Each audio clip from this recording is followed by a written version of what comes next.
This bride wore this dress for a wedding day disaster. It lacked support, and she even had to hand tack things in order to wear it. She's re-wearing it now for a wedding day do-over with her family.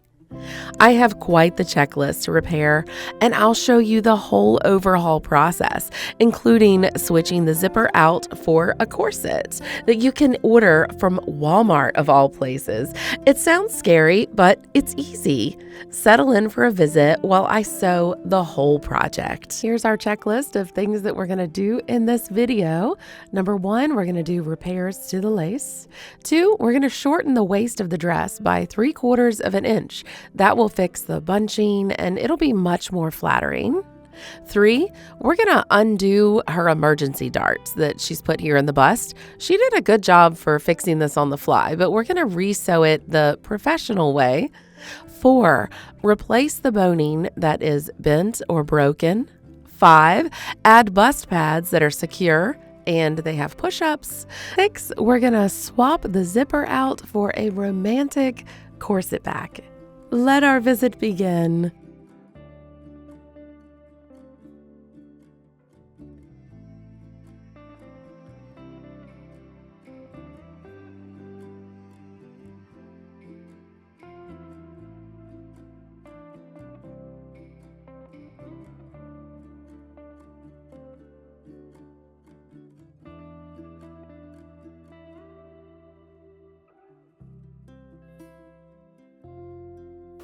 So we don't really get into like this is right or wrong, but I would love, as you watch me do this, I would love for you to mention in the comments if you do something differently from how I do it, because there's so many differences in sewing.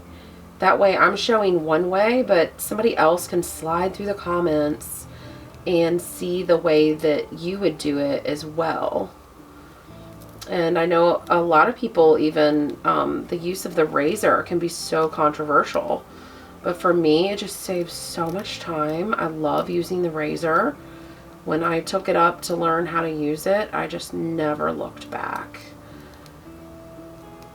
But some people are just team seam ripper. And you can share that as well in the comments if you are team seam ripper or team razor, or team switch them up as needed. Sometimes there's that goes on.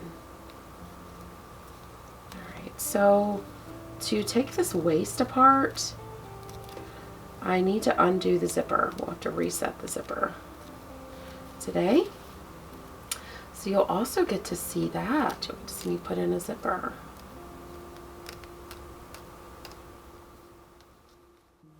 That's nice. There's a little touch of support in there with this little piece of Petersham.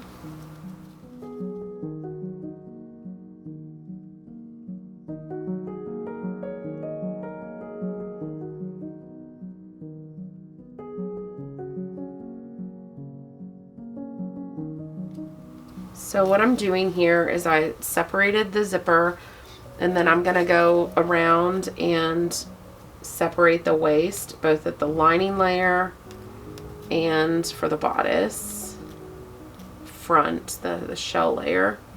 Go all the way around.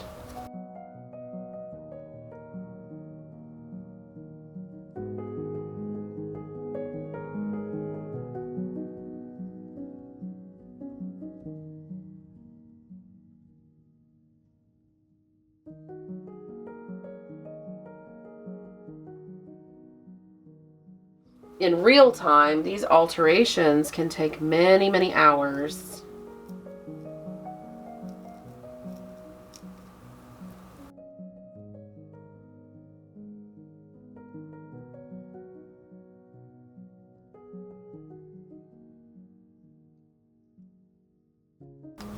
Oh, I want to tell you guys about a new channel that I have coming up that I'm working on. Super exciting. I'm hoping and planning on it launching sometime this year, so you'll get to see it. And instead of it being so technical about sewing. It goes into a whole other facet of my job that I think you will find so interesting. So you guys stay tuned for that. I will let you guys know in the community tab and probably in my videos and on Instagram. I'll let you guys know. Yay! It's done. All right, so there's very little work that we're going to be doing to this skirt. That's just, we're going to be just putting it back together. So we're going to set her aside and we're going to focus on all this bodice work. And this is what I was really happy about sharing with you guys. So she put the dart here. Again, you can see how that would cause trouble. A lot of times I like to work my dart into the bottom of the cup and swoop it around. That's kind of a nice place to hide a dart on a semi-sheer top. And this is going to be so easy to sew back down because I get to just sew right through these layers. You can tell the pattern is completely the same front and back. So we get to do that free motion stitch where we sew the lace down. So stay tuned for that. You'll get to see me do that. That's something that we do in bridal sewing all the time. It's a wonderful technique to have. If you have a quilting background, you've probably heard it called a free motion stitch. It's called an applique stitch.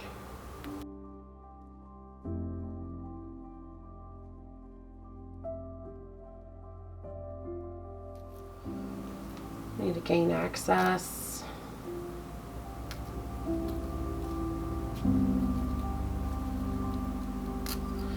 I'm not going to split it across clear apart because that's going to help stabilize it when I need to shorten the waist.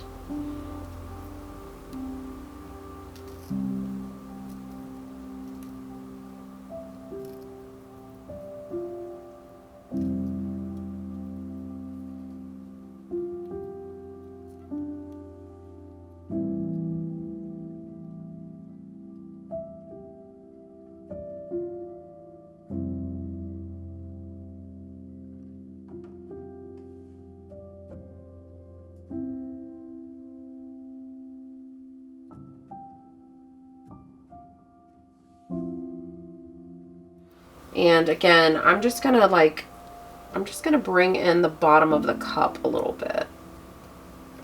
Follow that trace of that cup. So I'm gonna release the seam allowance they have going on here. So typically if you have your choice, the side that has more fabric getting eased in is better to put that on the bottom. That way you've got the feed dogs easing for you. That's just a little pro tip for you.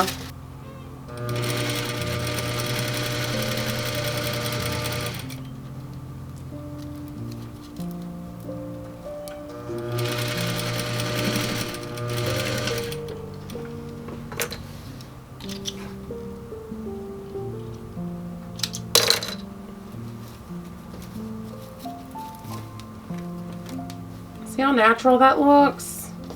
And it's going to terminate right underneath her bust. That looks so much better. Yes, so much better.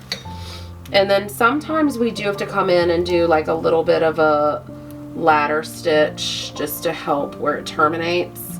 We won't know that until we see it on her. We might have to do a little ladder stitch right there and put some lace over it, but it's a very easy camouflage right there. So we don't have to do the same thing to this lining. I can come in, make sure you can tell where I'm at. This is the cup, this is the side seam, but we have this boning right here. I can literally just bring in the same amount right beside that boning and go vertical with it. Sometimes it's gonna blow your mind, and some of you may not agree, but sometimes your darts lay better if you dart the lining differently than the outer layer. That way you don't have this like the change is not like stacked on top of each other. You've got two gradual changes, kind of with a similar end result. They're taking it up the same amount, but they're doing it different ways. That's our dart right there. And this is our side seam. They're so close together.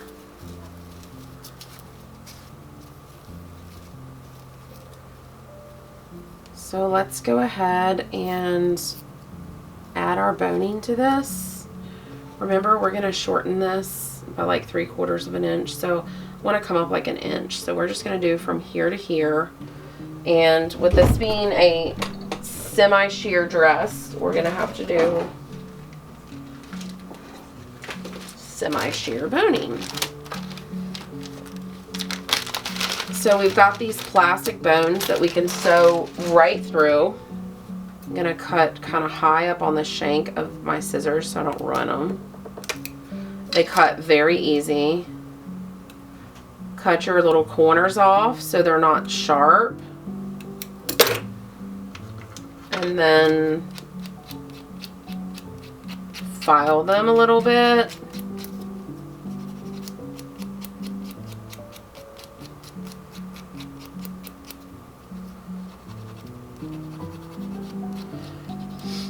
I always keep a nail file by my machine because I snag my own nails and I don't want to snag the dresses, but also for these solid clear pieces of boning, you need to file them down because they don't have those rubbery caps like this.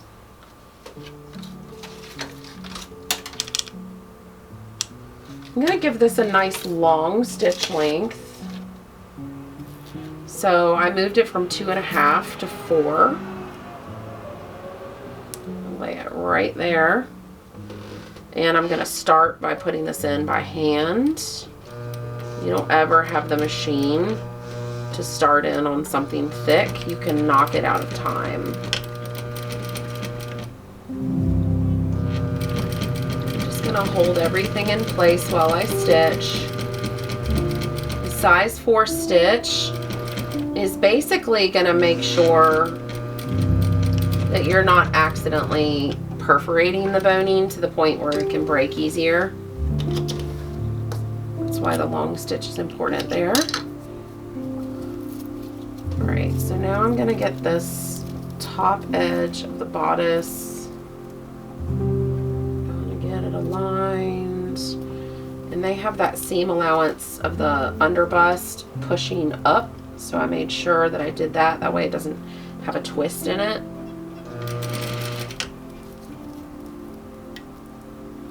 I'll make sure not to sew through that boning.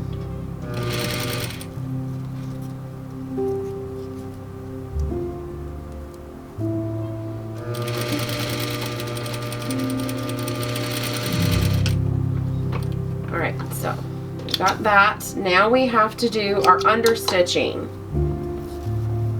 Not top stitching. Everybody calls this top stitching. It's not top stitching. This extra stitch that goes in here that keeps it from rolling, see how puffy and round this looks? And this looks nice and flat. That is the beauty of understitching that fix that. So what you do is you sew this with your lining facing up. So just go ahead and put it under there by faith. I know it looks like a big mess. Get it under there by faith. You're going to push all of your seam allowance toward the lining. Okay? So I've got the shell on this side, the outer layer, the lining this side, and all of the seam allowance is folded toward the lining.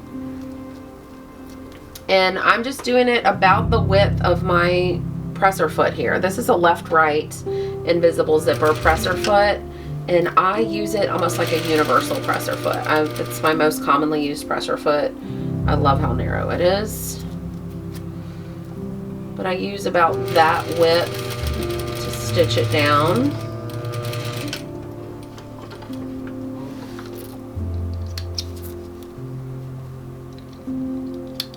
And then I also do a thing, you'll recognize this quilting term, called Stitch in the Ditch. There, you can see that understitching now. See how much better that is? Yes. If you go too close to the edge like they did, it's not as effective. I do like to come down a little bit, and that makes it roll even more. But so then what I would do now is line up my side seams. Looking at this, making sure all this is lining up nice and pretty. Lining up down here. Splayed open as it should be. And then I like to stitch in the ditch. Now if this was a straight seam, I would go right into that seam, this little line. It's not a straight seam, so I'm gonna go like this, stitch in the ditch, and then I'm going to just kind of draw a picture with the lace. My stitching lines up with the lace. These are the details that really elevate your alterations look. Okay, it's very thoroughly squashed down there, so it's not going to be bubbling up. Now we have our applique work to put on to cover that seam. The number one thing for applique work, size 18 needle, okay? Got my presser foot lifted. I can't tell you the emails, the comments. Like, I can't get it to work. What am I doing wrong? And I say, well, are you using a size 18 needle? No. Okay, that's the main thing. I'm telling you right now. And I say it every time. And people still email me. Well, I'm using a 14. No! The problem with the smaller needle is the eye is so small that your thread can't catch and your thread breaks. And that makes you email me. I actually don't answer sewing questions over email. I like to handle them in the comments or Instagram DMs. I'm just going to kind of go over this where that dart terminated. Just to kind of get those layers put together. That's going to be lovely. Lovely, lovely.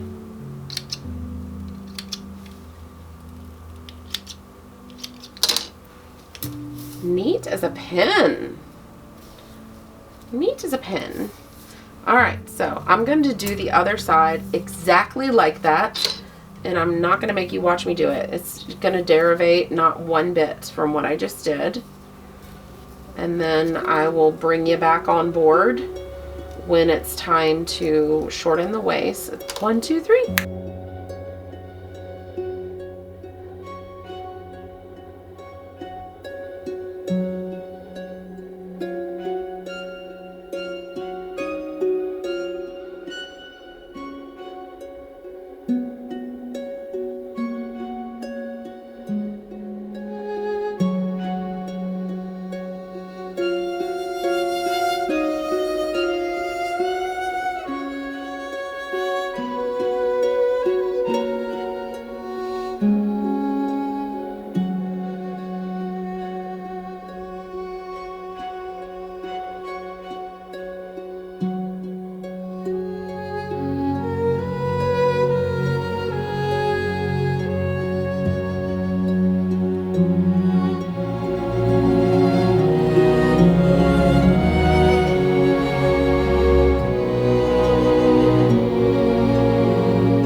guys. The bride is expecting. Now I met with her. She came by for a quick try on, and I just wanted to make sure that the length of this was correct. It was. And then she told me the good news. So she's expecting, and it was the situation where they already got married destination, and then this is their big wedding with their family like a year or two later. So I do still have this corset kit. If you guys remember the video that I did where I bought the Amazon products or something like that, I'll put a card up to it, or I'll link to it in the description is probably what I'll do. But this is one of the things that I bought, and I didn't know if I would like it or not, and it was a little too flimsy. So I'm going to add the boning to it, like I said in the video I would do, and we're going for a corset back because this top actually fit her. You'll notice in all of the notes that I made at the beginning of the video that there was nothing in here about fit that needed to be changed. It was more fit, I meant as far as like sizing. We were shortening the waist, and you know, definitely had to work on the contouring around the bust. But yeah, so now we have a fit issue. It's not coming together in the back by probably that much with raw edges, and of course, you know, with the zipper we're gonna lose another inch of that. So she doesn't get married for another 6 weeks. So I was like, hey, it's another great reason, you know, it's another great thing that we shortened the waist, because the baby will be more down here. But I was like, let's do a corset back so you don't have to worry about it. And she thought that was a great idea. So you'll get to watch me put in a corset back in this. And this is just how we roll, right? We just, little things like this happen, and we roll with it, and it's gonna be beautiful. And I'm so excited for her.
And we are back to narrating, my dears.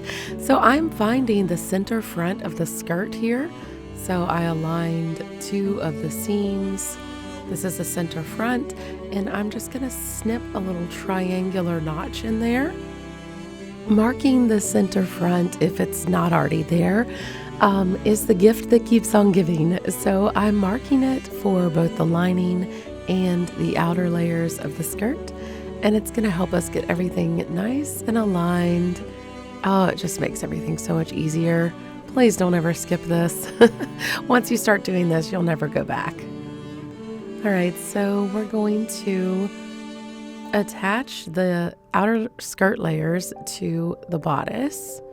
And so here we have this notch. And on this dress, the center front of the bodice is very, very obvious. So we're going to hook them together and sew them together. Here we go.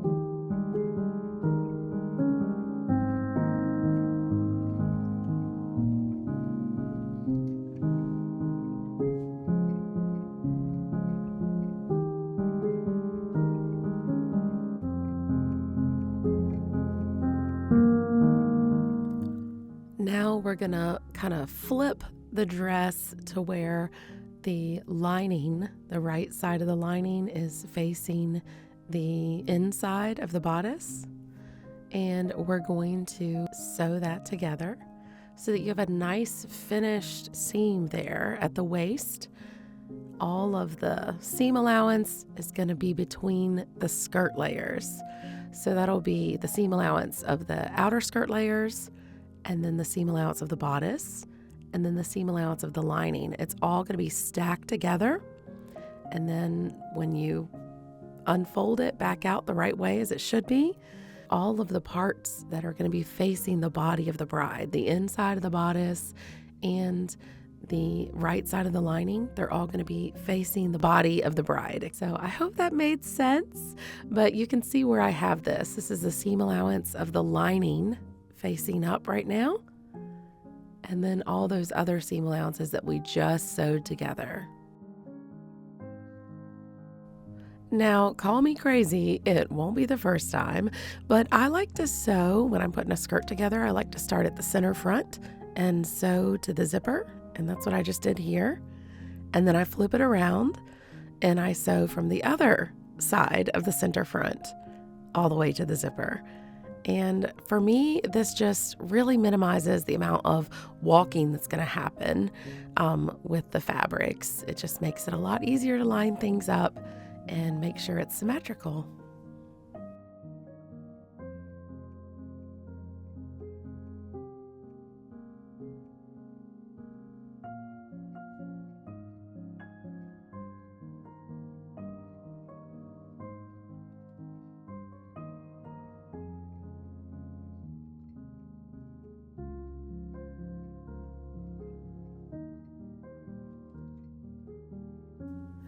Yay! Now it's time to finish the outside of the skirt, and I'm using that same applique slash free motion type of stitch here. And I am sewing that narrow Peter sham down with a straight stitch. And then when I get to the lace that's going to overlap and soften that waist seam, that's when I switch to this true free motion. So you're going to see me going back and forth between that. Not every dress is going to have that narrow Peter sham. It really did help give some support to this dress, though. It's very nice. But I do have videos about how to do this free motion applique stitch. If you're not familiar with it, I'm just lifting this presser foot, releasing the tension there with the knee lift, and I'm just freely moving this fabric around, kind of tracing the outline of this lace, just like a coloring book, how you would color along the edges of the pictures. That's exactly what I'm doing. So the Peter sham is either being sewn straight down with a straight stitch, or it's kind of being reinforced and entrapped within that lace, and it's being crossed over plenty with this free motion stitch to hold it in place and to allow it to do its job in there. Having this skill of the free motion stitching is going to save you so much time with sewing bridal or formal wear. I use it all the time. So yeah, I have a whole playlist on it. Check it out. And please take a moment. It costs you nothing. I don't want you to lose track of me. Hit subscribe. Hit the bell to be notified when I upload if you want that. And definitely hit like. And leave me a comment. I'd love to know about the type of sewing you do and whether or not you're joining our community with us and you're going to be watching videos, or if you've been watching them for a while. But mostly, I would love for you to continue watching my videos and to hit subscribe.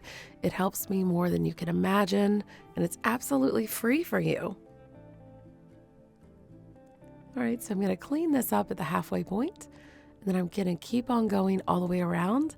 The next step is for us to put in the corset.